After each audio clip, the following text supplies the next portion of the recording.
आइए अपन चर्चा करते हैं अवसादी चट्टानों के जैविक क्रियाओं के माध्यम से और रासायनिक क्रियाओं के माध्यम से निक्षेपित स्वरूपों का। हम पढ़ रहे थे जैविक क्रियाओं द्वारा निर्मित अवसादी चट्टानें। जैविक क्रियाओं द्वारा निर्मित अवसादी चट्टानों में यानी जीवाश्मों से निर्मित अवसादी चट्टानों के विभिन्न रूप हैं, जिनमें दो प्रकार की चट्टानें सबसे प्रमुख बनती है। एक चूना प्रधान सेल, दूसरा कार्बन प्रधान सेल। चूना प्रधान सेल में चूने युक्त तत्वों की अधिकता होती है। जैसे इसका विकास जलीय स्रोतों में जंतुओं के अस्थि पंजर तथा अन्य अवशेषों के जमा होने से होता है। देखिए, जो जलीय स्वरूप है और जो स्थलीय स्वरूप है, उनमें जीवों के रूप है, यानी जल में भी वनस्पति पाई जाती है और जल में भी जीव जंतु पाए जाते हैं। वहीं धरातल के ऊपर तो वनस्पति और जीव जंतु होते ही हैं। तो इनके निरंतर इनके जीवावशों के अवशेष जो है, जीवावशेष हैं, उनके जमाव, उनके निक्षेपण से विभिन्न प्रकार की सेलों का निर्माण होता है। आप कोयला प्राप्त करते हैं, कोयला एक प्रकार की वनस्पति का निक्षेपण ही है, वो जीवाश्मीय रूप है। उसी तरह से खनिज तेल है, पेट्रोल है, डीजल है, ये सभी जीवाश्मीय रूप है जिसको पुनः प्राप्त किया जाता है। ये चट्टानों का निर्माण करते हैं। तो इस रूप में इसको दो भागों में बांट दिया है, चूना प्रधान और दूसरा कार्बन प्रधान। जिन स्वरूपों का निर्माण चूने युक्त पदार्थों से होता है वो चूना प्रधान सेलें होती है। चूना प्रधान सेलों का निर्माण धरातल पर और जलीय स्वरूप दोनों में ही होता है। जलीय स्वरूप में विभिन्न प्रकार के जीव जिनके खोल चूने और कैल्शियम के बने होते हैं, उन जीवों के मरने के बाद उनके खोलों के परस्पर है जो एकत्रण से चूने युक्त और कैल्शियम युक्त सेलों का निर्माण होता है। उसी तरह से धरातल है, इस धरातल पर भी विभिन्न प्रकार के जीवीय अवशेषों से चट्टानों का निर्माण होता है। जो चूना प्रधान सेल है, इसका विकास जलीय स्रोतों में जंतुओं के अस्थि पंजर तथा अन्य अवशेषों के जमा होने से होता है। इसमें सामान्यतः कैल्शियम और मैग्नीशियम की अधिकता होती है और जिन सेलों में मैग्नीशियम की अधिक मात्रा होती है उन्हें डोलोमाइट कहा जाता है। मैग्नीशियम की अधिक मात्रा होती है उसे डोलोमाइट कहा जाता है। और डोलोमाइट सेल का सीमेंट उद्योग में अत्यधिक महत्व है, क्योंकि सीमेंट में इसका उपयोग किया जाता है। तो समुद्री सीपियों से भी सीमेंट बनती है और धरातल पर जो डोलोमाइट खनिज के रूप में पाया जाता है उससे भी सीमेंट बनाई जाती है। तो ये आप जानते हो कि इसमें जो है कैल्शियम और मैग्नीशियम की अधिकता होती है। तो डोलोमाइट सेलों का सीमेंट उद्योग में अत्यधिक महत्व है। कुछ चूना प्रधान सेलें छिद्रित होती हैं जिन्हें चीका या खड़िया कहते हैं। इनमें सामान्यतः कैल्शियम की मात्रा अधिक होती है। देखिए, इसको इस रूप में समझिए कि विभिन्न प्रकार के जो जीव होते हैं, उन जीवों का निर्माण, उन जीवों के अवशेषों के निरंतर निक्षेपण के माध्यम से कैल्शियम और मैग्नीशियम युक्त चट्टानों का निर्माण होता है, सेलों का निर्माण होता है। ये कैल्शियम और मैग्नीशियम युक्त जो सेलें होती हैं, ये चूना प्रधान सेलें कहलाती हैं, चाहे धरातल के ऊपर हो या फिर जो महासागरीय स्वरूप में हो। दूसरा है कार्बन प्रधान सेलें, जिसमें कार्बन की अधिकता होती हो। तो इस प्रकार की सेलों का निर्माण वनस्पति अवशेषों से होता है। वनस्पति का अवशेष, जितने भी वनस्पति रूप है वो एक प्रकार से कार्बन पूल कहलाते हैं, क्योंकि वनस्पति जैसे पेड़ है तो उस पेड़ में कार्बन ही तो है, उसमें सर्वाधिक मात्रा कार्बन की होती है। जब तक वनस्पति जिंदा है उसमें कार्बन है, उसका रूप अलग रूप रहता है। और जैसे ही उस पेड़ का अंत हो जाता है, उसमें जीवन समाप्त हो जाता है, तो वो कार्बन का एक संचित रूप बन जाता है और उसको फिर जलाने के रूप में जो कोयला बनता है वो जलता है तो शुद्ध कार्बन होता है और उससे जो निकलने वाली गैस है वो भी कार्बन डाइऑक्साइड के रूप में वायुमंडल में मिश्रित हो जाती है। तो जितने भी जो वनीय रूप है, ये सभी वनीय रूप कार्बन पूल्स कहलाते हैं, यानी कार्बन की विशाल भंडार कहलाते हैं। तो कार्बन प्रधान सेलों में कार्बन का निर्माण जो होता है वो वनस्पतीय अवशेषों से होता है। तो इस प्रकार की सेलों का निर्माण वनस्पति अवशेषों से होता है। वस्तुतः भूगर्भिक हलचल के कारण बड़े पैमाने पर वनस्पतियां भूगर्भ में समा जाती है, तो धीरे धीरे ताप दाब के प्रभाव से कार्बनिक चट्टानों में परिवर्तित हो जाती है। प्राथमिक अवस्था में इनका रंग भूरा होता है, लेकिन धीरे धीरे उत्कृष्ट कोयले में परिवर्तित हो जाती है और भूगर्भ में पाए जाने वाली कोयला परत को कोल स्टीम कहा जाता है। और आरंभिक स्थिति में कोयला पीट के रूप में होता है और फिर धीरे धीरे लिग्नाइट, बिटुमिनस और एंथ्रेसाइड के रूप में बदल जाता है। यानी कोयला निम्न प्रकृति से लेकर उच्च प्रकृति के अत्यधिक शुद्ध कार्बन वाले रूप में बदलता जाता है, जो जलने पर बहुत ही कम धुआं और अधिक ताप देता है। देखिए, मैंने आपको पहले भी बताया था कि वनस्पतियां यानी धरातलीय उथल पुथल के माध्यम से जो वनस्पतियां दब जाती है, ये वनस्पतियां बहुत ही लंबे समय अंतराल के बाद में अपना रूप परिवर्तित करती है। और रूप परिवर्तन की प्रक्रिया में सबसे पहले वो पत्थर के रूप में बदलती है, पत्थर के रूप में अपना स्वरूप बदलती है। और वो पत्थर का रूप में बदला हुआ स्वरूप है वो आप जानते हो, नेशनल वुड फॉसिल पार्क जो आकल जैसलमेर में है, वहाँ पर वो स्वरूप देखने को मिलता है। क्योंकि राजस्थान के इस क्षेत्र में प्राचीन काल में बहुत ही सघन वनीय आवरण और लंबी वनस्पतियों का क्षेत्र रहा है, और किसी भूगर्भिक उथल पुथल के कारण है जो वो वनस्पतियां दब गई थी। दबने के बाद में उसका रूप परिवर्तित हुआ, यानी उस रूप परिवर्तित होने की पहली कड़ी यानी वो पत्थर में बदलती है, तो वो पत्थर में बदली। और लेकिन ऊपर है वो धरातलीय आवरण है, उसका निरंतर कटाव होता गया, ऊपर का आसपास का उस वनस्पति का आवरण है वो स्थानांतरित हो गया, कट गया वहाँ से। तो वो नीचे से जो वनस्पतियाँ थी वो धरातल के ऊपर निकल आई है, जो कि पत्थर के रूप में बदली हुई है। और यही प्रक्रिया बहुत लंबे समय तक अगर संचालित होती तो वो फिर है जो कोयले में, पीट में, और पीट से बाद में लिग्नाइट है, फिर बिटुमिनस और एंथ्रेसाइट कोयले में, और उसके बाद में धीरे धीरे खनिज तेल, जो उन तेलों के रूप में उसका स्वरूप बदलता रहता है। और अंत में जो कोयला होता है उसका चरम रूप जो है वो हीरे के रूप में बदलता है। ये बहुत ही लंबे समय अंतराल की बात है। फिर है सिलिका प्रधान सेलें। सिलिका प्रधान जो सेलें होती हैं उसमें सिलिका की मात्रा अधिक होती है, सिलिका की मात्रा अधिक होती है। इसमें सूक्ष्म जलीय पादपों तथा निम्न वर्गीय जंतुओं के अवशेष सम्मिलित होते हैं, जैसे डाइटम, शैवाल, रेडियोलेरियन और स्पंज। ये सभी जो है महासागरीय छोटी वनस्पतियाँ होती हैं। ये छोटी वनस्पतियाँ डाइटम, शैवाल और रेडियोलेरियंस है। इनमें सिलिका की मात्रा अधिक होती है। इनका रंग हल्का पीला या भूरा होता है। सिलिका प्रधान जो सेलें होती है ये महासागरीय ऊज से निर्मित होती है, और महासागरीय ऊज है वो अलग अलग चूना प्रधान और कार्बन प्रधान अलग अलग प्रकार के ऊज होते हैं, जिसका विस्तार विभिन्न प्रकार के महासागरों में अलग अलग स्थानों पर अलग अलग दर से हुआ है।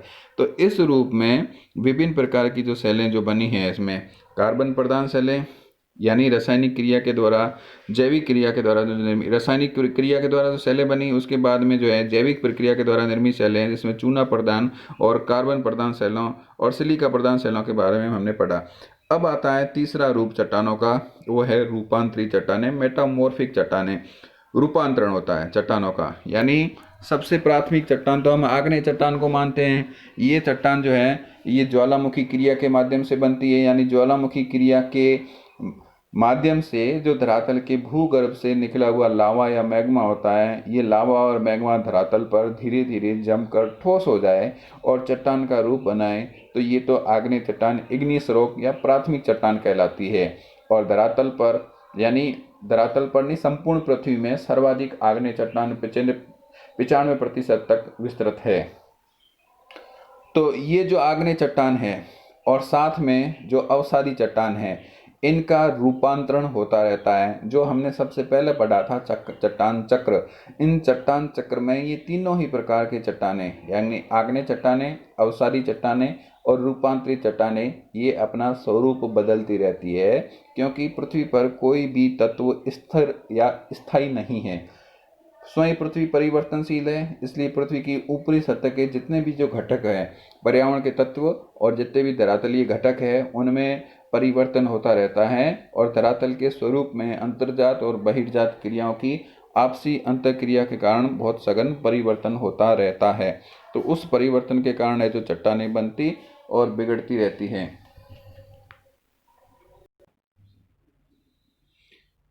तो इस तरह से जो अवसादी चट्टानें होती है, ये अवसादी चट्टानें हैं बहिर्जात शक्तियों के प्रभाव के माध्यम से अपना रूप परिवर्तित करती है, फिर नीचे भागों में उसका निक्षेपण होता रहता है, फिर ताप और दाब के कारण धीरे धीरे उनका रूप परिवर्तन होता है। जो अवसादी चट्टानें होते हैं, उन अवसादी चट्टानों का रूप परिवर्तित होकर जो चट्टान बनती है उसको रूपांतरित या मेटामॉर्फिक चट्टान कहते हैं। तो मेटामॉर्फिक का लैटिन भाषा में अर्थ होता है मेलामॉर्फिक मॉर्फेज, और इस मेलामॉर्फेज का अर्थ होता है रूप परिवर्तन, यानी उसके स्वरूप में बदलाव आना। तो आग्नेय तथा अवसादी सेलों पर ताप, दाब तथा रासायनिक प्रक्रियाओं के फलस्वरूप उनके रंग में, उनके गुणों में, संरचना में, संगठन आदि में आंशिक या पूर्णतः परिवर्तन होता है, तो इसे सेलों का रूपांतरण कहते हैं। कभी कभी रूपांतरित सेलों का भी रूपांतरण होता है तो उसे पुनः रूपांतरित सेलें कहते हैं या अति रूपांतरण कहा जाता है। प्रायद्वीपीय भारत की धारवाड़ क्रम की चट्टानों में सामान्यतः रूपांतरण की प्रक्रिया भौतिक तथा रासायनिक रूप में संपादित होती है, और ये दोनों रूपांतरण अलग अलग तथा एक साथ भी हो सकते हैं, लेकिन भूवैज्ञानिकों ने रूपांतरण की प्रक्रिया को 4 प्रकारों में बांटा है। देखिए, रूपांतरण की प्रक्रिया को तो अपन समझते हैं कि इनके प्रकार कौन से हैं, लेकिन रूपांतरण है ये धरातलीय ऊपरी सतह की जो चट्टानें हैं, इन चट्टानों पर ताप और दाब के साथ में रासायनिक संरचना और संगठन के जो स्वरूप है उसमें जो बदलाव आता जाता है, जिससे चट्टानें क्रमशः मुलायम से कठोर होती जाती है, कठोर से भी पुनः मुलायम हो सकती है, और उनके रंग में, उनके गुणों में, उनकी संरचना में और उनके संगठन में पर्याप्त बदलाव होता जाता है। जब उनकी संगठन और संरचना में, गुणों में, रंग में ये जो बदलाव की प्रक्रिया होती है, इसी प्रक्रिया को अपन रूपांतरण की प्रक्रिया कहते हैं। और इसके लिए इसके 4 मुख्य स्वरूप हैं। उनमें पहला आता है तापीय या संस्पर्शीय रूपांतरण। तापीय या संस्पर्शीय रूपांतरण है ये, देखिए इसमें इस डायग्राम से आपको समझ में आ जाएगा कि भी भूपर्पटी के अंतर्गत अत्यधिक ऊष्मा के कारण आग्नेय तथा अवसादी चट्टानों में तीव्रता से परिवर्तन होता है, और यह परिवर्तन भू सतह के बाहर तथा आंतरिक दोनों भागों में देखा जा सकता है। इसको देखिए डायग्राम को, कि जैसे पर्वत की जो नली होती है, ज्वालामुखी, पर्वत के ऊपर जो ज्वालामुखी का मुख होता है, और उस मुख से जहाँ कहीं भी पृथ्वी के आंतरिक भाग में मैग्मा भंडार या मैग्मा चैम्बर होता है, तो उस मैग्मा चैम्बर से लेकर उस ज्वालामुखी के मुख तक उस मैग्मा को पहुंचाने के लिए जो नली होती है, उस नली में उस मैग्मा के अत्यधिक ताप के कारण उस नली के संपर्क में आने वाली जितनी भी जो चट्टानें होती है, वो चट्टानें उस अधिक ताप के कारण अपना रूप बदलती है, अपना संगठन, अपनी संरचना, अपने गठन में परिवर्तन करती है। तो वो जो परिवर्तन करने के बाद में जो चट्टानें रूपांतरित चट्टानें कहलाती है। आपने प्रैक्टिकली देखा होगा कि जब कभी हम पत्थर है, गाँव में ऐसा अक्सर होता है कि जो है ओपन किचन बनाते हैं, खाना बनाते हैं, तो बड़े बड़े 3 पत्थर रखकर उसके नीचे आग जलाते हैं। तो जब पत्थर आग के बाद में, आग से पहले रखे गए पत्थर, उसके बाद में आग जलाई गई और आग के बाद में उस पत्थर के उस चट्टान का जो कलर देखते हैं, तो उसमें धुएं के कारण नहीं बल्कि उस ताप के कारण कलर में, उसके गठन में परिवर्तन आ जाता है। गठन का परिवर्तन हम महसूस नहीं कर सकते, लेकिन उसके कलर को स्पष्ट देखा जा सकता है कि वो जो जली हुई चट्टान होती है, उस जली हुई चट्टान का पहले का रंग और बाद का रंग बिल्कुल अलग होता है। तो उसी रूप में जैसे ही ये मैग्मा है आंतरिक भाग से बाहर की तरफ आता है, तो इस तप्त मैग्मा नली के आसपास भूगर्भ की जो चट्टानें होती हैं, वो चट्टानें अपना स्वरूप बदलती है, अपना रंग रूप गठन है उसमें बदलाव करती है। ठीक है, तो इसके बाहर तथा आंतरिक दोनों भागों में देखा जाता है। जैसे एक गर्म डाइक चूना पत्थर के संपर्क में आती है, तो आसपास का चूना पत्थर धीरे धीरे संगमरमर में परिवर्तित हो जाता है। यानी संगमरमर है, उसका प्राथमिक रूप चूना पत्थर ही होता है। चूना पत्थर से ही संगमरमर का निर्माण होता है, उसके गठन से संगमरमर का निर्माण होता है। तो तापीय या संस्पर्शी रूपांतरण का मतलब होता है या तो ताप के प्रभाव से या ताप के संस्पर्श यानी ताप की निकटता के कारण जो चट्टानों का रंग रूप बदलता है, वो संस्पर्शी रूपांतरण कहलाता है। फिर दूसरा आता है क्षेत्रीय या गतिक रूपांतरण। क्षेत्रीय या गतिक रूपांतरण का मतलब होता है इस प्रकार का रूपांतरण वैश्विक है। इसमें संपीड़न, तनाव तथा तापमान की भूमिका होती है। यदि संपीड़न के कारण चट्टान गहराई में चली जाती है, तो ताप व दाब के कारण उसके स्वरूप में शीघ्रता से परिवर्तन आता है, और इसके विपरीत ताप और दाब की कमी के कारण चट्टानें उत्थान के कारण भी उसके स्वरूप में परिवर्तन आ जाता है। वहीं तनाव की प्रक्रिया के कारण ऐसी परिवर्तनशीलता देखी जाती है। इसको आप समझिए, क्षेत्रीय या गतिक रूपांतरण। देखिए, आपने पिछली कक्षाओं में पढ़ा है प्लेट टेक्टोनिक थ्योरी, प्लेट विस्थापन सिद्धांत। खैर इसको सरल रूप में समझ लीजिए कि धरातल का बाहरी जो आवरण है ये बड़े बड़े दृढ़ चट्टानी पिंडों के रूप में बना हुआ है, और ये चट्टानी पिंड है ये प्लेट्स कहलाती है, और इसमें खिसकाव होता है क्योंकि हम जानते हैं पृथ्वी खुद स्थिर नहीं है, पृथ्वी है घूमती है, जिस गति से घूमती है उसका बाहरी खोल और उसका आंतरिक खोल उसी गति से उसके साथ में नहीं घूमता है।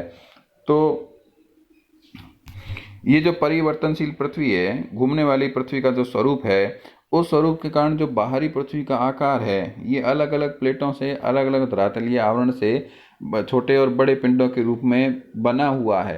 अब इसमें जो है जब प्लेटें यानी जब ये पिंड एक दूसरे के आमने सामने दबाव डालते हैं तो संपीड़न की क्रिया होती है, और जब दोनों एक दूसरे से दूर दबाव डालते हैं, दूर खिंचाव की क्रिया करते हैं तो तनाव की क्रिया होती है। जब आमने सामने दबाव डालते हैं जो बीच का पदार्थ है वो नीचे हो जाता है, और जब आमने सामने से दूर, एक दूसरे से दूर विपरीत दिशा में जो तनाव की क्रिया होती है, इस तनाव की क्रिया के कारण भी चट्टानें हैं उनका स्वरूप बदलता है, यानी नीचे वाली चट्टानों पर दाब है उस दाब की कमी या अधिकता होती है। तो इस प्रकार का संपीड़न है, रूपांतरण है, ये संपीड़न के कारण यानी आमने सामने दबाव लगने के कारण या फिर तनाव के कारण यानी परस्पर इन प्लेटों के क्षैतिज रूप में खिसकाव के कारण है।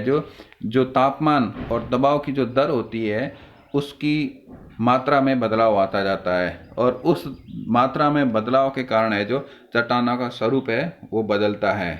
और इसका जो उदाहरण है वो ग्रेनाइट, नीस और नाइस प्रकार की जो चट्टानें हैं इनके रूप में देखा जाता है। तीसरा जो रूपांतरण होता है उसको कहते हैं जलीय रूपांतरण।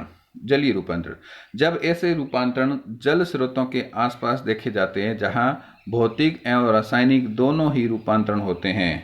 भू सतह के ठोस भाग पर जल स्रोत है वो उपस्थित होते हैं तथा भार के कारण चट्टानों में रूपांतरण होता है, और वहीं जल रासायनिक क्रिया के द्वारा भी चट्टानों के स्वरूप को परिवर्तित करता है। इसको दूसरे रूप में समझिए, भार के कारण और जलीय क्रिया के कारण।